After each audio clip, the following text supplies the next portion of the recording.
Hey guys, welcome back to Vikram tutorial. एक बार फिर से सभी का स्वागत करते हैं। आज का टॉपिक लेके आए केमिस्ट्री के अंदर पॉलीमर, यानी इसको हिंदी में बहुलक कहते हैं। और ये वीडियो सिर्फ हिंदी वर्जन वाले स्टूडेंट के लिए बनाया हूँ, तो हिंदी वर्जन वाले स्टूडेंट इसको अच्छे से देखेंगे। तो बहुलक क्या है? बहुलक है रिपीटेड यूनिट सहित बड़े अणु वाले पदार्थ को क्या कहते हैं? बहुलक कहते हैं।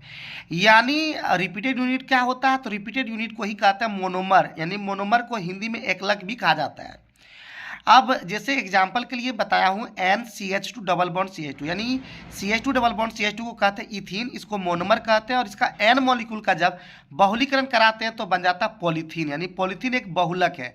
और यहाँ पे देख सकते हैं CH2 और N मॉलिक्यूल इसका जो है यानी आपको ये जानना होगा कि किसको बनाते कैसे। ये सारे चीज़ को हम इस वीडियो के अंदर में बात करेंगे या नेक्स्ट वीडियो में फिर बात करेंगे, क्योंकि वीडियो लंबा हो जाएगा।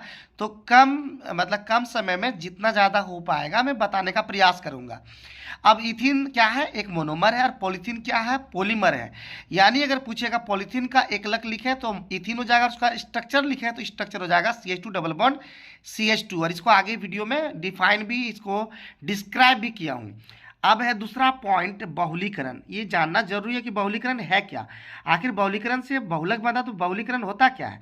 तो बहुलीकरण वह रासायनिक प्रक्रिया है जिसमें एक अणु मिलकर, यानी अणु एक साथ जुड़कर बहुलक का निर्माण करते हैं। यानी बहुलीकरण वैसी प्रक्रिया जिसमें एक लक मिलकर क्या करते हैं? बहुलक का निर्माण करते हैं। ठीक है, वही आपका बहुलीकरण है, यानी पॉलीमराइजेशन है। यानी NCH2 डबल बॉन्ड CHCl, यानी इसको विनाइल क्लोराइड बोलते हैं। विनाइल क्लोराइड का N मॉलिक्यूल का जैसे ही आप रासायनिक प्रक्रिया द्वारा प्रोसेस पूरा करते हैं तो PBC बन जाता है, पोली विनाइल क्लोराइड। और इसका स्ट्रक्चर यहाँ देख सकते हैं। यानी ये जो प्रोसेस हुआ, ये प्रोसेस ही बहुलीकरण होता है। यानी जिससे हमारा बहुलक का निर्माण होता है उसे ही क्या कहते हैं? बहुलीकरण कहते हैं। अब है बहुलक का वर्गीकरण, यानी बहुलक को किस किस वर्गों में कैसे बांटते हैं। तो उपलब्धता के आधार पर बहुलक 3 प्रकार के होते हैं: प्राकृतिक बहुलक, संश्लेषित बहुलक और अर्ध संश्लेषित बहुलक। अब बात करते हैं इसको प्राकृतिक बहुलक क्या है। तो वैसा बहुलक जो प्राकृतिक रूप से प्राप्त किए जाते हैं प्राकृतिक बहुलक कहलाता है। फिर ध्यान दीजिएगा, वैसा बहुलक जो प्राकृतिक रूप से प्राप्त किए जाते हैं प्राकृतिक बहुलक कहलाता है। उदाहरण के लिए सेलुलोज, प्रोटीन, प्राकृतिक रबर, पॉलीआइसोप्रीन जिसको कहते हैं, ये सभी क्या है? प्राकृतिक बहुलक है। याद रखिएगा, प्रकृति से जितना भी प्राप्त होगा वो डायरेक्ट जो बहुलक होगा वो प्राकृतिक बहुलक कहलाता है। अब बात करते हैं दूसरा जो है अर्ध संश्लेषित बहुलक।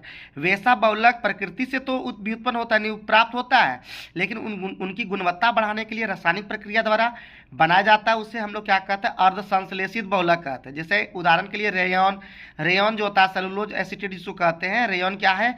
अर्ध संश्लेषित बहुलक है। और सेलुलोज नाइट्रेट जो होता है वो भी क्या है? अर्ध संश्लेषित बहुलक है।